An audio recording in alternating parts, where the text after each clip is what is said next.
Afternoon. Okay, so it's been a long time, huh? All right. Because of what's going on these days, so we have to continue our classes and to stay still in touch with our English language. All right, and I'm sorry if I have any ambiguity or something like this. This is the first time I do classes like this. All right, so with the time, we will be used to this kind of classes, and I also want you to pay attention. After this, we will have a 5 minutes or 10 minutes break, 10 minutes pause. In this 10 minutes, you can pause or freeze the picture if you want to take notes, and also to come up with some examples. All right, we will need some examples to make sure that we all understand this class. So I have made up today that we will be talking about prefixes. Prefixes is the plural.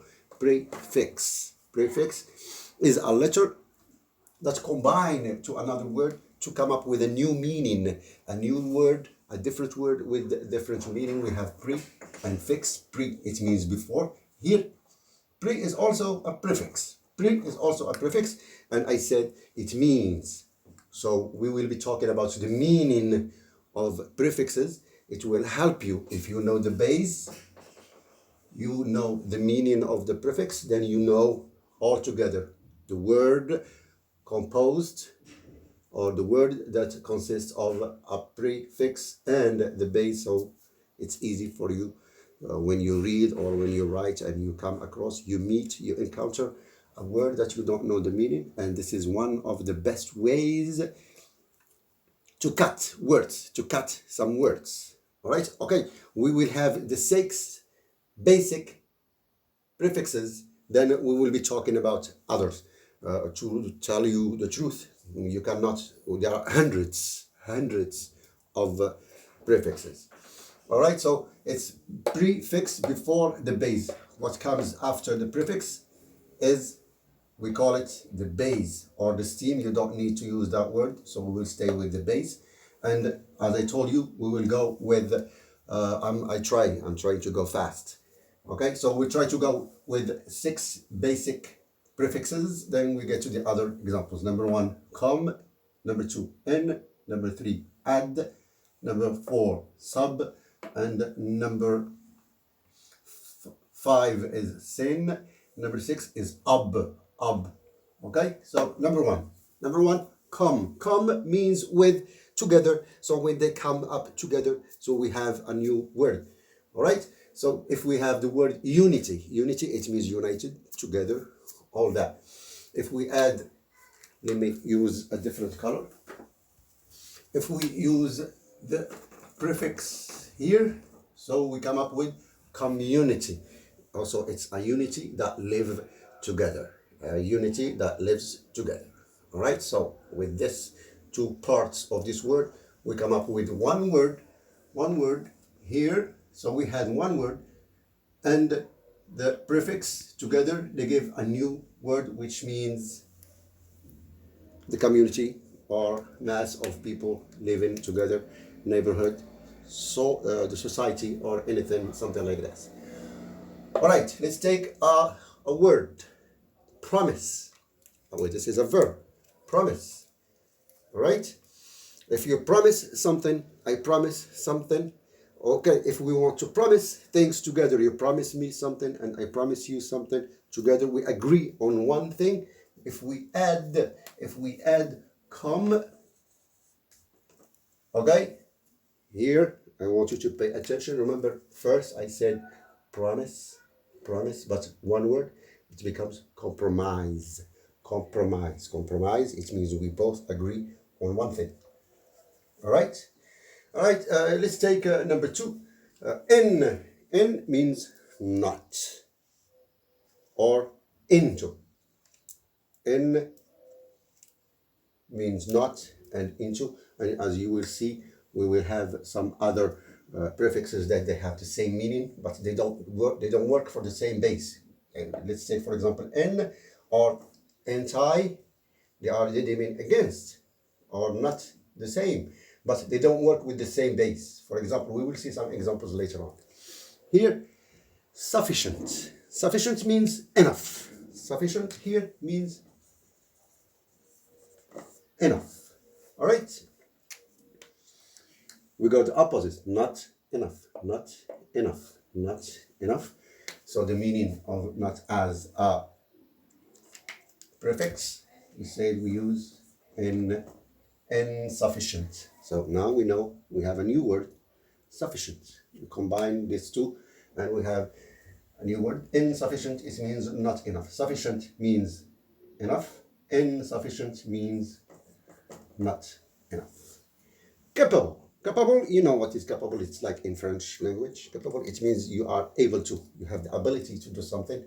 All right? If you are not capable to do it, so you are incapable. It means not, again, you see, not capable or not able.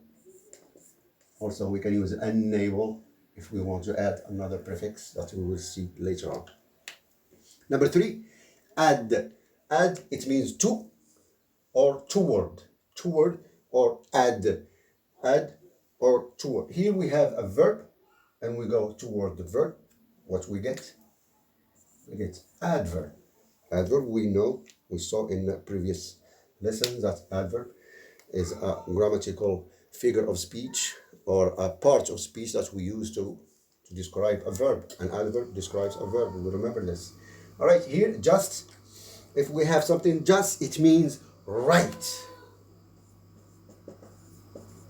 or correct or finished. Is just. That's it. All right, but if we add, adjust here, it becomes not just, not correct, but it's going to be just or right or correct. So if we adjust something, okay, we have something that we want to fix, but it has to fit. So we adjust it to something, anything that you are working on. To adjust is to make it right, toward making it right. It's not right, but on the way to make it right. Number 4, sub. If you live in New York, or if you live in Hong Kong, for example, they have the underground trains. Underground. So sub means under. Sub means under. When I say subway, under the way. As I said, if you are living in New York, so they travel through subways. Subways is an underground train. Underground is a way underground. Same thing with, this is marine. It's coming from marin or marines, which is related to the ocean or to the sea, and something that goes in or under the sea. You know what is it? It's submarine. Submarine. You know what is a submarine? It's a way, or it's a part of weapons transportation used in wars in the ocean. So it goes under the water. So it's submarine. All right. Let's go to now to number 5, which is sin. Sin means with or together. With or together. All right. For example, if we have sin, here we have pathy, we go sympathy. Sympathy. I want you to pay attention here because we have a contraction. We talked about contraction before. The N and the P, they don't get together. So the N becomes M. Also in Arabic, if you know if you know how to read Quran. So we have what we call an idgham. So the N, al-iqlab, sorry. So the N becomes M. So we don't use sympathy. So actually, in fact, it's sin. Sin. All right? Also, put them together. We can use the word. All right, so let me look for another word, which is synchronize. Synchronize. You know what is synchronize? And when you put the picture and the sound together, you have picture, video with no sound. Then you add some sounds in it. So what you are doing, you are synchronizing. So it means you put the picture and the sound together which is synchronize or harmonize, if you want to put them in harmony. The last one, in the 6 basic prefixes, we have ab, it means against, and toward. Here I want you to look at ad, as I say. We said before, ab means toward, ad means toward, but you cannot use them for the same base. For example, you cannot use adverb, you can't, or you cannot use obvious. All right, so we have some prefixes that they have the same meaning, but we cannot use them for the same base. So in this case, some girls out there teaching English, you can blame it. If you learn it like this, don't say you are learning it from Youssef, from somebody else, okay?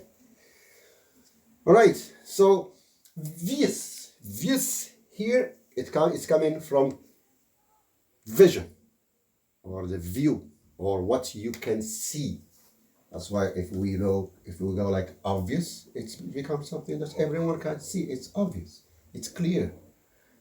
Okay, mentally talking, it's something that everybody knows about. Here, it means against, or let's take the last word, which is noxious. Noxious means sick. So this is the meaning of the base. Noxious means sick, but obnoxious, it means toward. You are about to make me sick. If I say that's obnoxious, it means that will make me sick. That's something that is extremely horrible. It means something that I cannot afford or support. So this noxious, it means sick, but it means toward being sick. Toward being sick. All right? So again, it's prefixes as a conclusion. We have the 6 basic prefixes. So number 1, come, in, add, sub, sin, and ob. And those are very important in your reading. If you come across some words that they have a prefix, because there are hundreds of them everywhere. So if you cut them, you know the meaning of the base, the meaning of the prefix, then you put them together. Voila. Then you come up with a new word with a different meaning. Pause. All right, welcome back, everybody. As I told you, there are hundreds of prefixes. Hundreds, I'm telling you. So we just get some examples with some, we put them in some examples and phrases so we can understand the meaning. But remember, the six basic ones are the one we saw before, and these are the others. They may have the same meaning as the basic, but we still also remember we cannot use every prefix with the same meaning with a different base. All right, over. When we say over, it means too much. Too much. When you say over, we have over the limit. We have a limit, and what goes beyond the limit is over. If you are cooking, for example, cooking some steaks, trying to grill a steak, and you cook it too much, it becomes overcooked. Sometimes you ask for a steak and they cook it too much, so it becomes dry and rubbery. All right, so the opposite of over here is under. Under, it has the same meaning as it shows. If we talk, for example, this is below, it means below. So over, it means beyond the limit. This is under. If we go, for example, the underground, or undercooked is the opposite. Look, if you cook a steak and you don't cook it the perfect temperature, so it's undercooked. The opposite of overcooked is undercooked. All right, underground, it means below the ground, or anything else. All right, semi, as if you read it by itself, it's semi. But if you read it as, or if you use it as a prefix, it means have. Have. All right. Now, if you are into football, if you win the quarterfinal, you go to semi-final.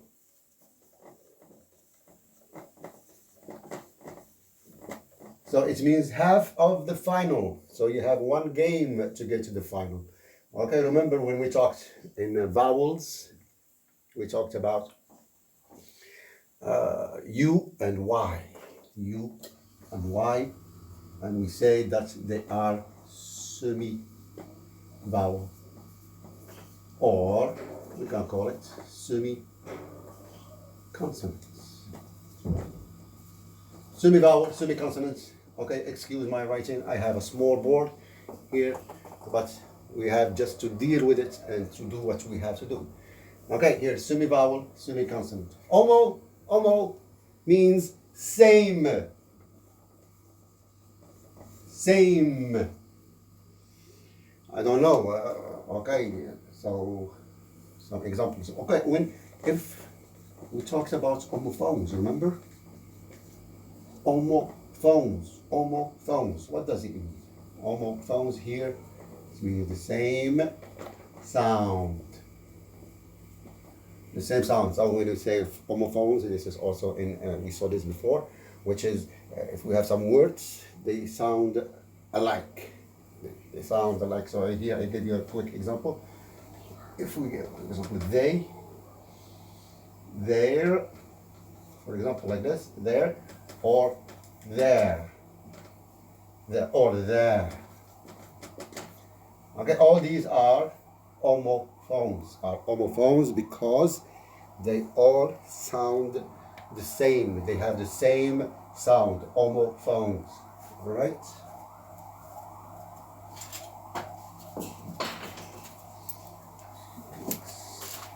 Okay, let me look for something to erase this. Then we'll keep going. Mid. It means the middle, right here, not the half, but in the middle.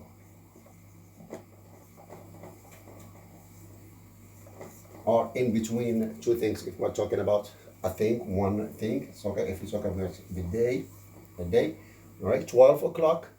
12 o'clock is the midday. Okay, if you meet this word, for example, you see midday. What is it? We don't know. So we cut it in half. We take mid, which means the middle of the day. All right. So here you see it's a good way to understand some words. All right. And again, we got the opposite of the day, which is night. Midnight. So this is 12, and this is 12 at night. So midnight or midday is the same thing. Not the same thing, but it's the half of the day, and this is half of the night. منتصف النهار, منتصف الليل. All right. So what comes after midday is the afternoon, and what comes after the midnight is the morning. All right. Re. What does it mean, re? Somebody tells me. All right. Quick. Okay. Keep writing. Re is again.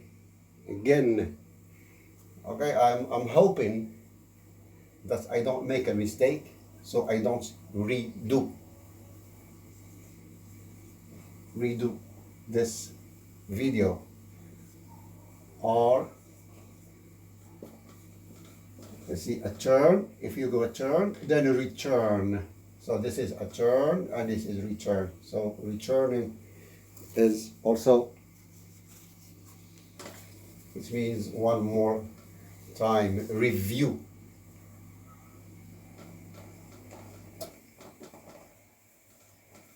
Review, to view or to review. So re means again. Anti, again, okay, if we remember in the basic ones, we say in means not. This one means against. Against. Anti.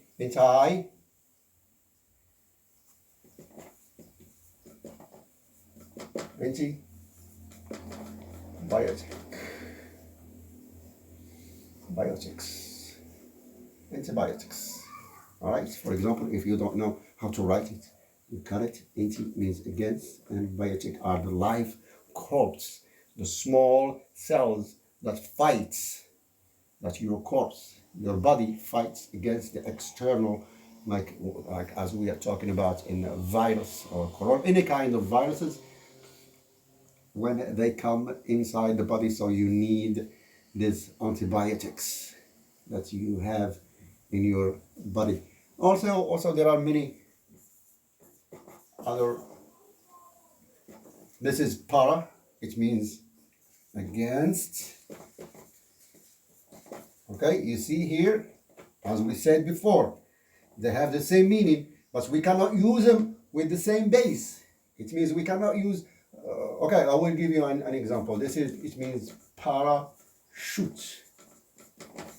Okay, parachute, para and shoot. You know, shoot in French, it means a hit on the ground. It's a shoot, or a fall, a strong fall, and this is against. So if when they use the parachute like this, so when they land, there is no shoot, so it's against the fall. Okay, I don't want you. So if some people, I remember this from somebody who told me, no, the parapharmacy. Parapharmacy, yes, para is not. If it comes with this one, parapharmacy here, this is just for you to know. It's not a prefix. It's not a prefix because it's connected to parapharmacy, to a pharmacy, and it means a pharmacy like a pharmacy. It's parallel. This goes parallel with the pharmacy. It means some medicine that you cannot find in the pharmacy, but you find in the parapharmacy. And this is it. Okay. All right. So I need some water. We have gone over some prefixes, the meanings, how they are formed, the definition. Okay, and we will have a pause for, I don't know, maybe like depending on everyone's connection to note. You can pause. Okay, this is the way. All right, this is me. Hello. This is the way we have to proceed to these classes.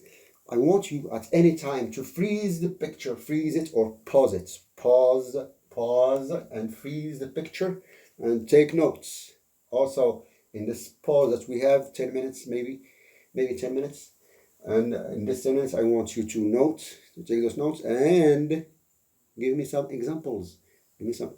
Or if you doubt, if you have a word in your mind that you don't know if you can cut it into prefix and base, write it, then we'll be talking. And we have to go organized, okay, one at a time. When you write, because as I told you, I don't know how to administer. Oh, thanks God, I am not the admin of this group. I don't know how to administer. You see, administer. It's also a prefix and the base word. Okay, so we will have examples, then sometimes we will have some practice. Okay, after this, we will have a certain time to talk about something. So I will give an introduction, and there's going to be two videos. Video number 1 and video number 2. Video number 1 is going to be about grammar rules, and number 2 for those. Okay, again, les débutants, A1, A1, A2. لما بغيتوش تبقاو حاضرين من بعد في la communication, it's your choice. Then I want you to pay attention because we will be talking. It's going to be a free talk after this. So basically, I will suggest a topic, then we will talk about it. Try to record. Write what you want to say, read it, then record it, then send it. I want to hear the way you pronounce. All right, boys and girls, ladies and gentlemen, thank you for your patience.